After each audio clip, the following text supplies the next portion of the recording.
કડકડતી ગરમીમાં છેલ્લા 350 વર્ષથી ખુલ્લા પગે ચાલતા અમદાવાદના નવપુરથી નીકળતા સંઘ આજે પણ તેની અતૂટ શ્રદ્ધા અને પરંપરા જાળવી રાખી છે. આ પરંપરા માતાજીના પરમ ભક્ત શ્રી વલ્લભ ભટ્ટ દ્વારા શરૂ કરવામાં આવી હોવાનું મનાય છે. આ સંઘની વિશેષતા એ છે કે તે માતાજીના નિજ મંદિરમાંથી પ્રસ્થાન કરી શક્તિપીઠ બહુચરાજી સુધી પહોંચે છે. એમ કહી શકાય કે માતાજીના એક સ્થાનેથી બીજા સ્થાન સુધી જતો આ એકમાત્ર એવો સંઘ છે જે અન્ય સંઘોથી અલગ ઓળખ ધરાવે છે. ભક્તો 5 રાત્રિ સુધી નિયમપૂર્વક ઉપાસના કરી છઠ્ઠા દિવસે દર્શન સાથે ખુલ્લા પગે ચાલી યાત્રા પૂર્ણ કરે છે. આ સંઘમાં માતાજીની ધજાનું વિશેષ મહત્વ છે. ભક્તો ખુલ્લા પગે યાત્રા કરી પોતાની અડગ શ્રદ્ધા વ્યક્ત કરી છે. માર્ગમાં આરતી, ભોગ અને વિવિધ ધાર્મિક કાર્યક્રમો ઉજવાય છે. વર્ષોથી ચાલતી આ પરંપરા ભક્તોની માતાજી સાથે જોડે છે અને નવી પેઢીને પણ આસ્થા તરફ પ્રેરિત કરે છે. આ સંઘમાં આશરે 200 જેટલા લોકો જોડાય છે અને નિજ મંદિરે પહોંચી ભક્તોના ભજન કીર્તન સાથે ધજા અર્પણ કરવામાં આવે છે. શ્રદ્ધા ભક્તિ સાથે 350 વર્ષથી ચાલતો આવતો સંઘ આજે પણ અડગ ચાલી રહ્યો છે. નામ હર્ષ છે. નવાપુરા જૂના બહુચરાજી માતાના પગપાળા ચાલતા સંઘ છે. આપણે નવાપુરા જૂના બહુચરાજી માતાના મંદિરેથી નીકળે છે, જે અમદાવાદમાં આવ્યું છે. નવાપુરા એટલે આ બહુચરાજીનું આદ્ય સ્થાન ગણી શકો છો, જ્યાં માતાજી વલ્લભ ભટ્ટની રસ રોટલીની નાચ જમાડી હતી. આનંદનો ગરબો જે આપ સર્વે કરીએ છીએ, એ આનંદનો ગરબો એ ભૂમિ ઉપર રચાયેલો હતો. તો એવો જ પવિત્ર આ માતાજીનો પગપાળા ચાલતો સંઘ છે. આ આજથી 350 વર્ષ જ્યારે વલ્લભ ભટ્ટ નવાપુરામાં થઈ ગયા, ત્યારથી પગપાળા સંઘ આશરે નીકળતો આવે છે.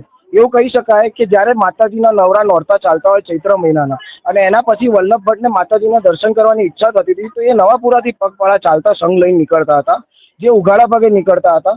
અને એમને ભક્તિ શક્તિ રસપદ માળામાં આનો ઉલ્લેખ કરેલો છે કે પંચરાત્રિ આપણે બહાર કરવી જોઈએ અને છઠ્ઠા દિવસે આપ માતાજીના દર્શન કરો ત્યારે તમારી જાત્રા પૂર્ણ થાય. તો આ સંઘ એ જ પરંપરાગતથી આજે બી વર્ષોથી ચાલતો આવે છે. જે માતાજીના નિશાન જોઈ રહ્યા છો, જે ધજા સ્વરૂપે લઈને નીકળે છે, એ ધજા સ્વરૂપે જેટલા બી માતાજીના ધજા ઉચકનારા હોય, એ બધા ઉઘાડા પગે માતાજીના ધજા લઈને નીકળે છે. ચપ્પલ પહેરતા નથી. નિયમોનું અનુસંધાન પાલન કરવું પડે. જેમ કે માતાજી, અમે એવું માનીએ છીએ કે જેમ કે અત્યારે માતાજીના ધજાજી અહીંયા બિરાજ્યા છે, આપ જોઈ શકશો. તો જ્યાં ધજા બિરાજે ત્યાં અમે એવું માનીએ છીએ કે માતાજી સ્વયં આવીને બિરાજે છે. ત્યાં અમે ક્યારે એમને પીઠ બતાવતા નથી. જ્યાં સુધી છેક પાછા જ્યાં માતાજી બિરાજ્યો ત્યાંથી અમે ઊંધા પગે પાછા બહાર નીકળીએ છીએ. આ વસ્તુ માતાજીના દરવાજે આપણે બહુચરાજી, મોટા બહુચરાજી પહોંચીએ ત્યાં સુધી આનું પાલન થાય છે. ત્યારથી અમે સીધા ખાલી ફરીએ છીએ જ્યાં સુધી માતાજીનો અમારો જે ઘર છે નવાપુરામાં, ત્યાં સુધી. એના સિવાય એમ કઈ જે સંઘમાં પબ્લિક જોડાય છે, આશરે 200 થી 250 લોકો સંઘમાં જોડાય છે. હવે આપને બી ખ્યાલ હશે કે આવી ગરમીમાં જે લોકો ચાલતા આવવું એ કઠિન છે, અને એમાં ઉઘાડા પગે. અને આજના જમાનામાં તમે જુઓ તો જે વ્યવસાય અને ધંધો ચાલુ હોય એમાં 6 દાડા લોકોએ કાઢવા એ કઠિન છે. તો બી આજે માતાજીના ભક્તો જે વર્ષોથી ચાલતા આવતા છે, એ બધા જોડાય છે એમાં. તો આમાં એમ કહી શકો છો કે માતાજીનું આદ્ય સ્વરૂપ, આદ્ય સ્થાન જે છે નવાપુરા જૂના બહુચરાજી, ત્યાંથી મોટા બહુચરાજી જે શક્તિપીઠ છે, આ બે મંદિરોનું મિલન છે માતાજીનું, કે આદ્ય સ્થાનથી એ બહુચરાજી જાય છે.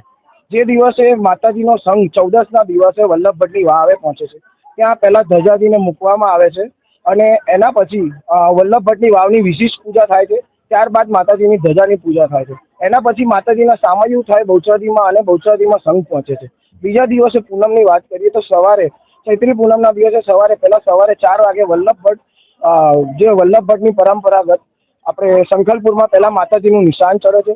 ત્યારબાદ સંઘનો જાતે અમે ભોગ ભરીએ છીએ. એના પછી માતાજીની આરતી કરીને ત્યાં આગળ અમે ધજા ચડાવીએ, અને એના પછી વરખડી આવી જાતે માતાજીનો ભોગ ભરી આંગી ચડાવીએ, અને એના પછી 11 વાગે માતાજીને વાજતે ગાજતે અમે ધજા ચડાવીએ.